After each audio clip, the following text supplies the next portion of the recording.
যখন আমরা রাস্তাতে চলি, তখন যদি কোনো বেগানা নারী আহ, রাস্তা দিয়ে হেঁটে যায় বা রিক্সায় যায় বা অন্য কোনোভাবে যায়, যদি দেখা যায়, তাইলে আপনি তাকাতেও পারেন অথবা নাও তাকাতে পারেন। আপনি যদি তাকান, তাও কেউ দেখবে না যে আপনি আপনি তাকিয়েছেন তার দিকে। আপনি যদি নাও তাকান, তাও কেউ দেখবে না। কিন্তু আপনি যদি না তাকান, তাহলে আপনি যেই সুবিধাটা পাবেন সেটা হলো আপনি আল্লাহর কাছে ভালো থেকে গেলেন। কারণ মানুষ হয়তো জানতেছে না যে আপনি তাকিয়েছেন না, কিন্তু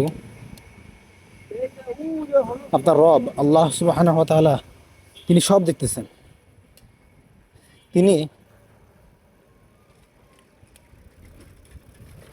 তখন দেখলেন যে আমার এক বান্দা,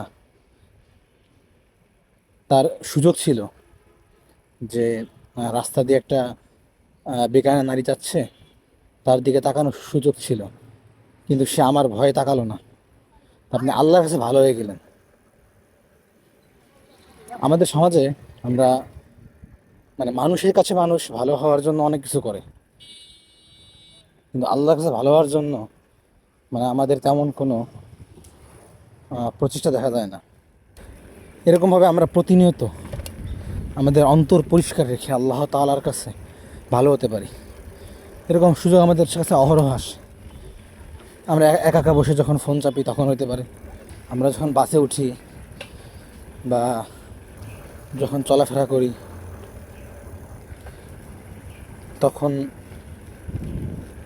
আমরা এগুলো প্র্যাকটিস করতে পারি। আল্লাহ সুবহানাহু ওয়া তাআলার কাছে যেন আমরা সবাই ভালো হতে পারি ইনশাআল্লাহ।